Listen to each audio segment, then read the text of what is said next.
امریکہ میں شدید برفانی طوفان کے باعث کئی علاقوں میں 1 فٹ سے زائد برفباری۔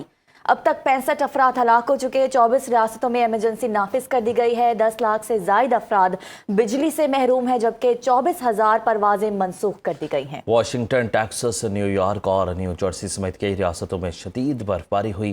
واشنگٹن میں وفاقی دفاتر بند ہیں۔ نیو یارک سٹی کے اسکولز میں آن لائن کلاسز لی جا رہی ہیں۔ محکمہ موسمیات کے مطابق ہواؤں کی شدید لہر سے درجہ حرارت مزید کئی دنوں تک نقطہ انچباس سے نیچے رہے گا۔ میئر زہران ممدانی بھی لوگوں کی مدد کرنے سڑکوں پر آ گئے۔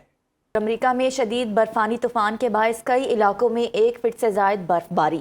اب تک 65 افراد ہلاک ہو چکے۔ 24 ریاستوں میں ایمرجنسی نافذ کر دی گئی ہے۔ 10 لاکھ سے زائد افراد بجلی سے محروم ہیں، جبکہ 24,000 پروازیں منسوخ کر دی گئی ہیں۔ واشنگٹن، ٹیکساس، نیو یارک اور نیو جرسی سمیت کئی ریاستوں میں شدید برفباری ہوئی۔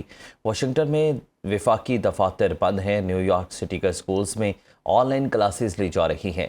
محکمہ موسمیات کے مطابق ہواؤں کی شدید لہر سے درجہ حرارت مزید کئی دنوں تک نقطہ انچباس سے نیچے رہے گا۔ میئر زہران ممدانی بھی لوگوں کی مدد کرنے سڑکوں پر آ گئے۔ اسلام آباد سمیت ملک کے بیشتر علاقوں میں موسم سرد اور خشک، بالائی علاقوں میں برفباری کے باعث درجہ حرارت منفی ریکارڈ کیا گیا۔ موسم کا احوال جان لیتے ہیں ندا ممتاز سے۔ ندا بتائیے۔ جی بالکل، دیکھیں موسم کی بات کریں تو ملک بھر میں بارش اور برف باری کے بعد جو سردی کی شدت ہے اس میں کافی حد تک اضافہ ہو گیا ہے، اور اس وقت میں اسلام آباد میں موجود ہوں۔ شہر اقتدار میں آج جو سورج ہے وہ اپنی آب و تاب کے ساتھ چمک رہا ہے، مگر اس وقت سورج کی جو تپش ہے وہ بالکل بھی اسلام آباد میں محسوس نہیں کی جا رہی۔ اس وقت اسلام آباد میں جو ٹیمپریچر ہے وہ 7 ڈگری سینٹی گریڈ ریکارڈ کیا جا رہا ہے، اور آج ایک مرتبہ پھر اسلام آباد کے مختلف مقامات پر ہلکی دھند بھی چھائی ہوئی ہے۔ اور محکمہ موسمیات کا یہی کہنا ہے کہ دن بھر آج اسلام آباد کا موسم سرد اور خشک رہے گا۔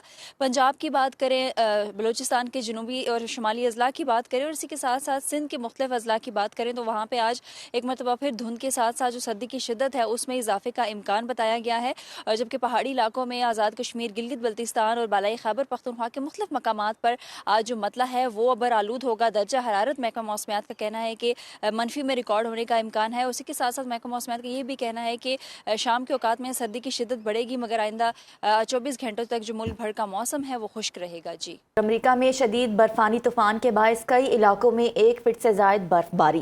اب تک 65 افراد ہلاک ہو چکے۔ 24 ریاستوں میں ایمرجنسی نافذ کر دی گئی ہے۔ 10 لاکھ سے زائد افراد بجلی سے محروم ہیں، جبکہ 24,000 پروازیں منسوخ کر دی گئی ہیں۔ واشنگٹن، ٹیکساس، نیو یارک اور نیو جرسی سمیت کئی ریاستوں میں شدید برفباری ہوئی۔ واشنگٹن میں وفاقی دفاتر بند ہیں۔ نیو یارک سٹی کے اسکولز میں آن لائن کلاسز لی جا رہی ہیں۔ محکمہ موسمیات کے مطابق ہواؤں کی شدید لہر سے درجہ حرارت مزید کئی دنوں تک نقطہ انچباس سے نیچے رہے گا۔ میئر زہران ممدانی بھی لوگوں کی مدد کرنے سڑکوں پر آ گئے۔ امریکہ میں شدید برفانی طوفان کے باعث کئی علاقوں میں 1 فٹ سے زائد برفباری۔ اب تک 65 افراد ہلاک ہو چکے۔ 24 ریاستوں میں ایمرجنسی نافذ کر دی گئی ہے۔ 10 لاکھ سے زائد افراد بجلی سے محروم ہیں، جبکہ 24,000 پروازیں منسوخ کر دی گئی ہیں۔ واشنگٹن، ٹیکساس، نیو یارک اور نیو جرسی سمیت کئی ریاستوں میں شدید برفباری ہوئی۔ واشنگٹن میں وفاقی دفاتر بند ہیں۔ نیو یارک سٹی کے اسکولز میں آن لائن کلاسز لی جا رہی ہیں۔ محکمہ موسمیات کے مطابق ہواؤں کی شدید لہر سے درجہ حرارت مزید کئی دنوں تک نقطہ انچباس سے نیچے رہے گا۔ میئر زہران ممدانی بھی لوگوں کی مدد کرنے سڑکوں پر آ گئے۔